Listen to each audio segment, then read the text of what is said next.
Hi everybody, it's Lisa from SuttonsDaze. Today we are going to chat a little bit about building a food storage when you're on food assistance, okay? It's absolutely possible to do. It may take you a little bit longer, but it's absolutely something that can be done, and hopefully we have some tips and tricks that we can help you with in order to make that happen. First, I want to say I looked it up on the website. I went to the USDA website, and I'm going to read off of this, which is why I'm looking that way. The foods that meet the criteria for food assistance for the SNAP benefits, okay, are fruits and vegetables, meat, poultry, and fish, dairy products, breads and cereals, and other foods such as snack foods and non-alcoholic beverages. It also includes seeds and plants which produce food for the household to eat. I love that. That is so cool. Okay, so that's quite a lot. That's really a lot that you can do, that you can purchase with those benefits. Okay, now it may not be everything you want, but it's still quite a lot.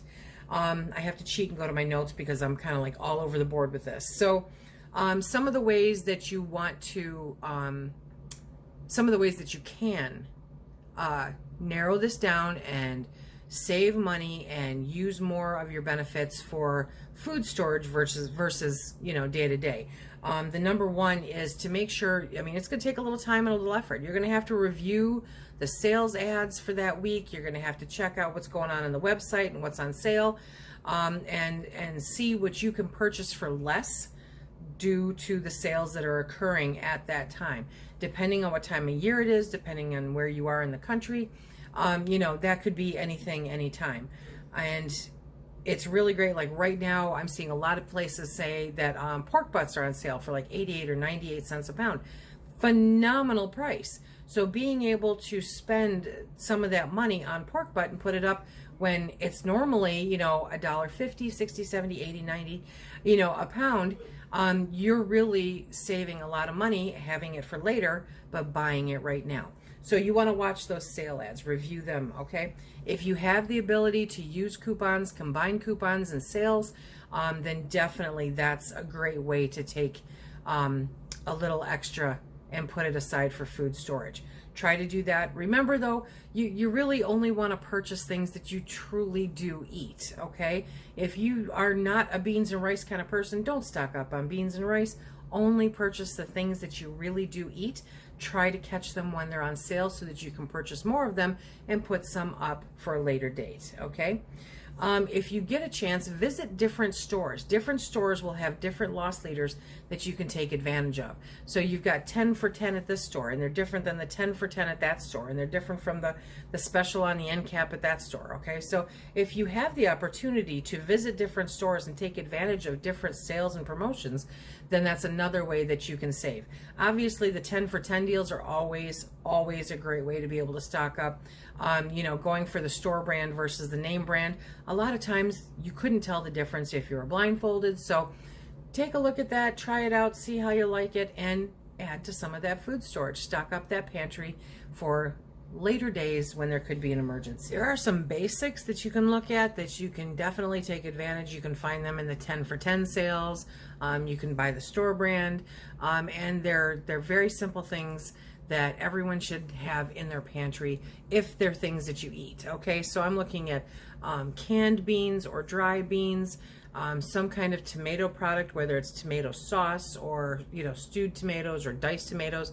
Onions are a really great thing to have around, and if you have a dehydrator, dehydrating them has that, makes them available all the time. Potatoes are always a meal stretcher. So whether you're buying instant potatoes, those are great to have on hand in case of an emergency, or if you don't want to leave the house, okay, sweet potatoes, white potatoes, that kind of thing. Garlic is always a good thing if you like garlic for flavor. We love garlic. Garlic's good. Then you want to look at pastas and grains, okay? Broth. You can buy broth now if you're not making it yourself. You can buy broth. If you are making it yourself, I mean, you can pick up a whole chicken, reasonably priced, right? And then do what you do with the meat, and then take the bones, boil them down, and make your own broth. It's absolutely fantastic. There are different kinds of dried fruit that you can pick up. They can get a little costly, but if you do it right, you can try to catch them on sale and stuff, and dried fruit's always a good thing to have. If you like salsa, salsa will make just about anything edible. Okay, so those are things that, those are the kinds of ideas, that you can have in your pantry that don't cost a lot of money, but can help really stretch a meal, okay?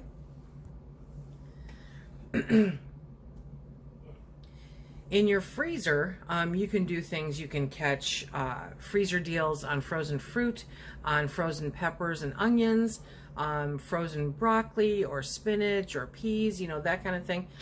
I know at Save-A-Lot you can get a pretty decent sized bag for like $1 when you catch them on sale. So it's catching those sales and stocking up on those frozen vegetables. Very, very helpful. In your refrigerator, you want to kind of watch cheese, which we know right now is going up in price, okay? But shredded cheese, whole cheese that you can slice yourself. Eggs are always, seriously, breakfast is the cheapest dinner you'll ever have, okay? So having eggs in the refrigerator is always a good thing to do, and it's definitely a budget stretcher. If you like yogurt, yogurt can be reasonably priced. I know Walmart has like the Great Value brand. You get 12, I think, little containers for under $3.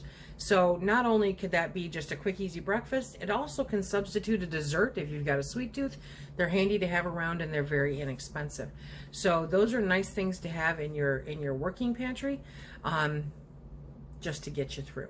Okay, so those are just a few ideas to toss around to help you try to focus in on what to fill your pantry with. Remember, there's always things like crackers and that kind of thing, but they really do have a certain shelf life. So if you have the ability to vacuum seal them, great. Or if you have the ability to store them for a longer term anywhere, whether it's a freezer or something like that, that's always an option too. Remember, ingredients are oftentimes less expensive and offer you more meals than pre-made dishes. So it's cheaper for you to buy flour and yeast and whatever you need to make bread than it is to actually buy the bread itself. You get more servings out of the ingredients than you do out of the pre-made item.